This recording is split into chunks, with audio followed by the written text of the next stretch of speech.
You're watching the PoliticIt podcast. Good evening. Welcome to PoliticIt podcast. We're here with Marcia White, who is a current city council member in Ogden, and you're running for re-election. I am doing that as well. Yeah.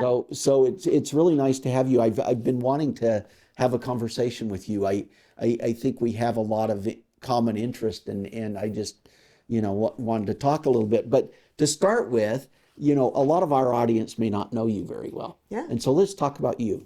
I'd like to know a little bit about your background. What brought you to Utah? Where'd you go to school? Sure. Yeah. Well, Tell the story. Thanks for letting me be on. I'm really excited to be able to have this conversation. Well, I'll start by saying that I'm a girl from Nebraska. So Nebraska, Cornhusker. Yeah. If you ever wanted to know, you can take the girl out of Nebraska. You just can't take Nebraska out of the girl. What part of Nebraska? I'm born and raised in Lincoln. Oh, in Lincoln. Spent some time in Omaha. So did you go to that awful university there? No. Yeah, it was a great university. I actually started my inroads into the university system at the University of Wyoming. I got a softball scholarship, so I went out and played. Oh, you're an athlete. Yeah, okay. well, some people can say that. I don't know. But they dropped the program in Wyoming and brought in women's riflery, and I just am not a very good shooter, so ended up going back home and spending some time and got my. I think you'll enjoy this piece since you are. Or are you still the chair of the management? I retired. Okay. So yeah. Well, so I got my degree in Information and Management Systems Engineering, just so you know. Oh, that's cool. And then went on to get my master's in Public Administration. Where's your master's from? The University of Nebraska, Omaha. Okay. Oh. But I've done I did some MBA work and decided that, credits and debits weren't exactly what I wanted to do. And well, I was actually trained as an economist, and we used to say that an economist is a person that likes to work with numbers but lacks the personality to be an accountant. That's sorry. Well, see, yeah, okay, well. As my current position, I'm an economic developer. So okay. We'll let that go. But I also have a paralegal certificate from the Weber State University. Okay. And I got you read a lot of ordinances and resolutions, so I thought I better know a little bit more about it. A little bit than I did, but I've done some work and coursework at MIT. I've done some just. What'd you do there? Some leadership courses. Okay. Yeah, so currently trying to get is that in association with your job? No, okay. I am trying to get a certification in more community development financing, but again, part of my job that I do at the. So let's talk about that job just a little bit, just so people know what it is you do for a living. Yeah. So I work for the Wasatch Front Regional Council. We are one of the associations of governments in the state. We cover Salt Lake, Davis, Weber, Morgan, and Tooele counties. And primarily what we do there is we do transportation planning. So I'm sure at your position is that you get a lot of lists of what the phasing is for roads, and right. that helps you then to help kind of prioritize where you want to do funding. My role there is economic development. So you work in conjunction then with UTA? UDOT, yeah, and a lot of the other stakeholders. Oh, it's mainly, UDOT's the bigger, yeah. But what I do mostly is economic development. So the Economic Development Administration helps fund my position, and so I work with the 5 counties that we work with and bring in Box Elder and then Utah County to try to understand what's going on in our region as far as economic development. So that's mostly what I do. That's cool. And so tell me what brought you to Utah. How did you end up here? Well, of all places. Yeah. So Utah. So I was in the healthcare industry. So I did financing in that industry, engineering, and so I was recruited by the University of Utah Med Center to come out and do specialized training or specialized work in negotiating insurance contracts for transplants. Oh. So at the time when I got out here, the transplants were just starting, Right. liver and heart and all the other kidneys, and so we would have to negotiate the contract. So I did a lot of negotiating. Negotiating between you and the insurance Yeah. companies, the providers. Yeah, I think one of the things that, again, you and I might have kind of this data nerd kind of piece. Right. Yeah. I used a lot of data, and I used a lot of what I would call pragmatic thinking, in that I knew they had to make something off of that from the Right. insurance side, and I know that I knew the university needed to make something off of that, and so trying to come up with that middle ground to try to figure out that negotiating. So, not a true lawyer where I got in and Right. Just kind of Here's the figuring data. out Yeah. where the data is, where the numbers are, and where each side is on that Yeah. in that equation. Yeah. So I got out here, like everyone else, you fall in love with it. Utah's not that much different than Nebraska when you really get right Yeah. down to it. The people are great. The people are trustworthy. You know where you stand. And you can have, I think, for the most part, honest conversations. And it's not much different than Nebraska. So fell in love with it and stayed. And so. How'd you end up on the city council? Oh man, that's a great question. So my great uncle was a 2-time governor of Nebraska and 3-time U.S. senator. Oh my goodness. And so my mom was like his, more of like the chief of staff for him. And my dad worked in his business. And so, interestingly enough, he was a Democrat from Nebraska who won, pretty high stakes elections. And he only did that because, in a pretty red state, if you Right. think about it, but he only did that because he realized how to work across the aisle and how to not necessarily work as a Republican or a Democrat, but to try to just get things done. Right. Whether that was economics, or whether that was, whatever. He just really tried to get a lot of things done because he knew it was for the good of the people. So our dinner table conversations, my goodness, were crazy. We'd talk politics, and then we would talk things that weren't even politics. My dad would hold up his dinner plate and say, if I drop this, what will happen? Trying to get me to think Right, about just- gravity. right. And I would say, Mom's going to get mad at you, those kind of things.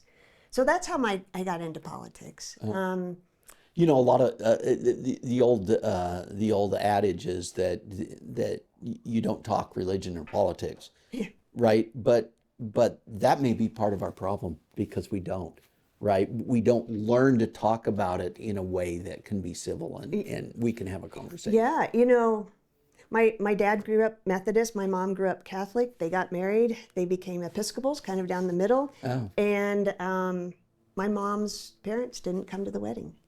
So, we ended up talking a lot about religion and talking about the pros and cons.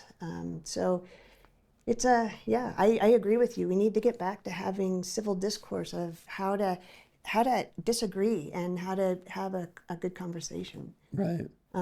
I use the word pragmatic a lot, but I think that there's ways to do that and be very compromising and pragmatic. So let's talk a little bit about your role on the city council, given that your background in economic development. Ogden, honestly, in my mind, is a hidden gem. Yeah. You look at what we've done out of the depot, and I shouldn't say we, it's really you and others before you, right? But what a miracle. Yeah. In a lot of ways. And you look at the whole redevelopment of downtown Ogden, you look at, the plans that are on the table. Well, so my role currently is I'm the chair of the council, and I'm one of 7. And I think a lot of people try to sometimes look at it as you're just one, but in reality, I look at it as a team sport. And if I can't get something through that I think is great without 4 other votes, then, I try different ways to think about it. You're right. Ogden is a hidden gem, and I think one of the reasons why we are progressing pretty quickly, in my opinion, and getting accolades, and you've seen them in the Right. magazines and Oh, yeah. everything. Part of that is that there are people currently on the council, and those that came before me, that were really, they were real true leaders, and they took risks. And sometimes people just don't take risks. They don't vote because they take a risk. They vote because it's, somebody's chirping in their ear or something, and that's hard. Sometimes that's Right. hard. Well, you brought up something that we've had a lot of bomb throwing all over, right? I mean, you look at the whole political landscape Yeah. right now. But you mentioned something that I think a lot of people need to better understand, and that is you got to get 5 votes, Yeah, right? for sure. And that's what and like for me, I mean, we have to have we have to have a majority. We have 29 senators, Yeah. so we need a majority You understand in order to it. pass Yeah. something, right? That takes and so you have to bring those people together. You can't bring the people together throwing bombs at them. For sure. And little things. I mean, you just have to figure out ways to make them understand why it's important too, why it's important to them, why it's important to their constituents, and then they, you have to have a conversation. You have to listen. You have to. So what's the dynamic in the Ogden City Council that you work with? How do you move things forward? Yeah, our dynamic right now is really great. We have some really hard conversations. I think that you ask about moving things forward, you have to have the conversations about the hard stuff, but you can't have the conversations about the hard stuff without having respect and trust. So you have to be authentic, you can't be cagey, you can't be, behind the scenes doing different deals. You have to be really open and upfront. Because people have to trust you. Right, yeah. Yeah. Well, there's probably a reason. I mean, you said you're chair of the council. Yeah. Is that an elected thing? It is. Who did? We elect individuals through the council. I mean, it's all through the council, but Yeah. So others from the council. So you have to get the support of the council in order to be the chair of the council, Yeah. right? Yeah, and it's a lot of work. I mean, sometimes I feel like I'm playing Switzerland between two opposing views, but trying to get them to at least see both sides. But we really do have a good council. We have. It takes a while to understand your role as well. I think a lot of people think we have direct administration over the operations, like of the police department or over the road department or some things like that. And in reality, we do budgets, we do policies, and we do oversight to the mayor. I mean, that's basically the 3 things that we get to do. And that's hard sometimes too for people that come in and they're like, I want to change the vision of Ogden. Well, that's great, but that may be something different. But a different position. Yeah. Mayor or something like that. So the mayor has a lot of influence in terms of direction and things like that. But you have a bully pulpit. Yeah. Right? Yeah. You have the ability to say, yeah, Mayor, you want to do this, but look, we're going to have to do these other things too. Yeah. And I want to help you put this coalition together, but because if the council's not on board, it's hard for the mayor to do something. Yeah. So a good example, he wanted to last year give raises to the employees, and he was going to use we talked about the business depot earlier, and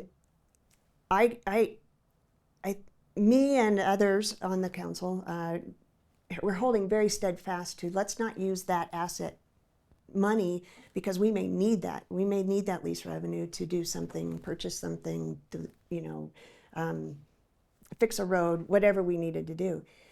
So we came up with an idea to try to figure out so using that vacancy of when people, leave the city and maybe before another person starts. And there's always vacant positions, right? And we figured out that there's between 9 and 12% that's still in the budget that that we could use that money for. And so we were able to use that money to give employees raises. And without raising taxes. Right. Because that's the other choice, right? You can reallocate, or you can try to get new revenue. Right. So what we were trying to do is give the mayor what he wanted, but yet trying to figure out different ways to do it. And when we had 7 of us come together, that was like, hey, this is great. So yeah, I mean, I think like you have to get your colleagues to get on board in order to pass things. And those are the kind of things that we felt employees are important. Let's try to figure out how to do it differently. So. And that was one example. Really, yeah. one team effort. Yeah. And that was one where the mayor had a slightly different direction, but you were able to work together to get to his goal. Right. Yeah. So, I think that's the beauty of working together and making sure that we're all on the same page. So. Oh, very good. So we're going to take a break, and we'll come right back. Tired of media bias? Frustrated by political noise?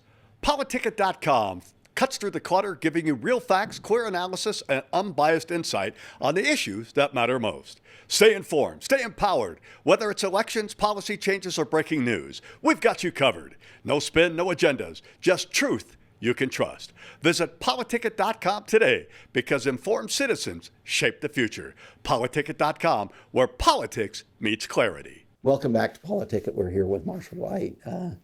Nice having you on, member of the City Council, running for re-election. So, thank you. During the break, we talked a little bit about, some of the things we're doing in Ogden, but one of them is housing, and that's something that you're particularly interested in. So why don't you kind of explain your views there and what you feel we need to do? Yeah, I think affordable housing continues to be and I hate to say it, but it's the buzzword right now. How can we get more housing units? How can we do more? And in Ogden, we have a little bit of a different issue in that the average square foot of a housing or a house here is about 1,500, 1,600 square feet. Within the boundaries. Now that means that there's some are bigger and some are littler, but for the most part, we're about 1,600 square feet. With that when I always ask the questions. And when Ogden was built, that was kind of the norm. It was right? in it, and you see developers right now.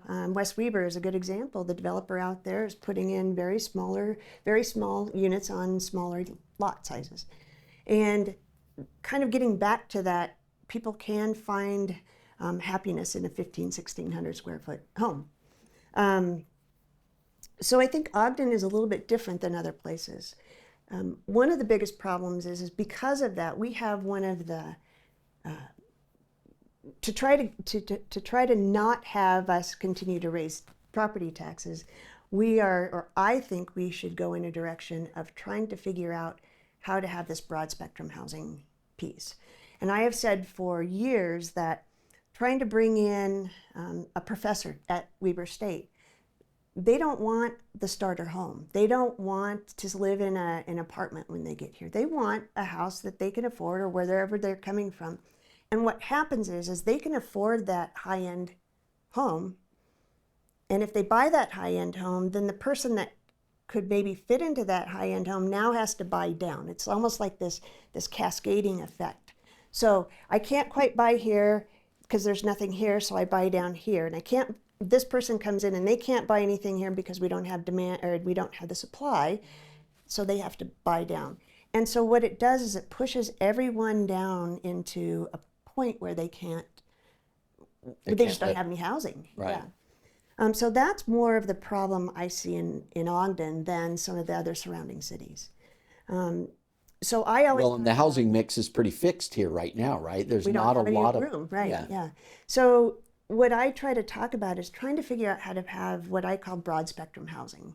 So we need to also figure out how to build affordable housing units, or housing units that people can live in at a lower income level, as well as the high end. I always say that for every 75-cent home that we build, we have to build $1.25 home in order to keep the same services.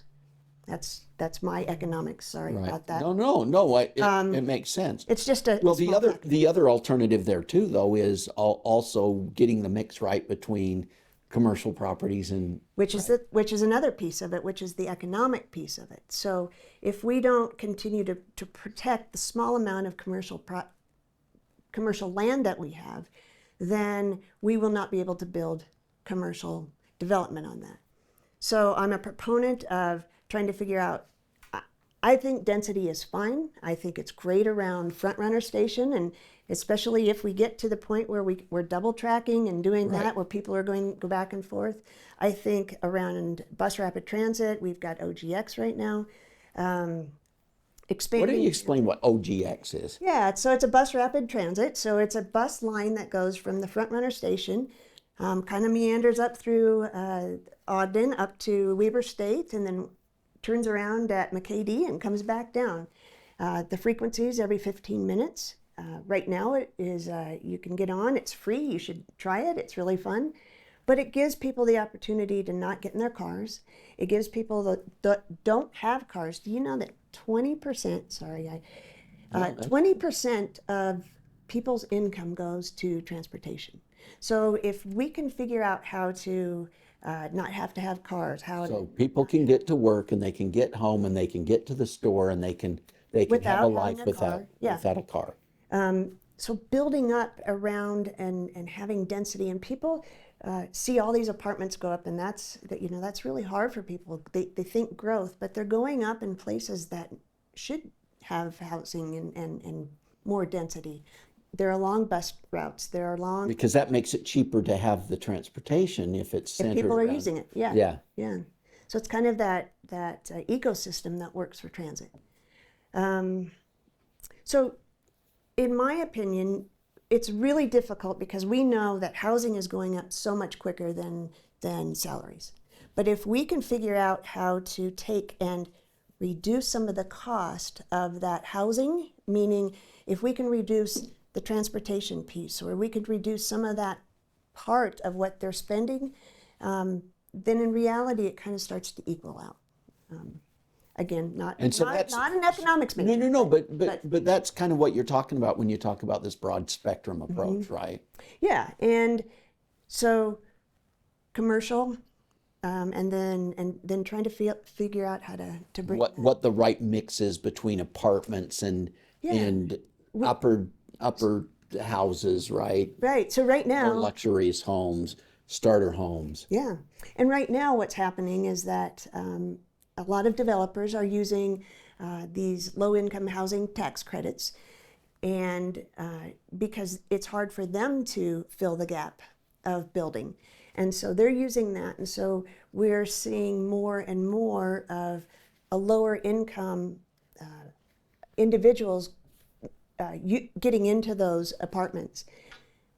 Again, that's great. We need people that are there and being housed, but part of it is trying to figure out that mix, because we also want to have a vibrant downtown. And if you don't have any money at the end of the day, only because you're paying for your apartment or transportation, then there's not a lot of discretionary income. And so trying to figure out that mix is really, really important, which leads me to that one of the biggest things that I continue to talk about is a 5-year financial plan at the city, and trying to understand, and how are we going to grow, where are we going to grow, what are we going to grow, and understanding how the property taxes may end up, or understanding where we're going to get that money as we go down.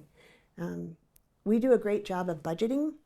We budget for the now and not for the future. And so Yeah, the state does that too. And so that's part. Well, I mean, we have this fear in the U.S. in the capitalist system that we're worried about this idea of a central authority that plans. But you think about it, in the city we have a different situation, because that's the part of government that's closest to the people. Yeah. Right. And there ought to be a plan for how the city is going to migrate over time, right? Right. How we're going to grow, how many people we are anticipating growing, where the money is going to come from. You look at Ogden City, after we we migrated to having this great downtown mall, Yeah. right? And many cities did that, where they kind of wiped out the uniqueness of their downtown.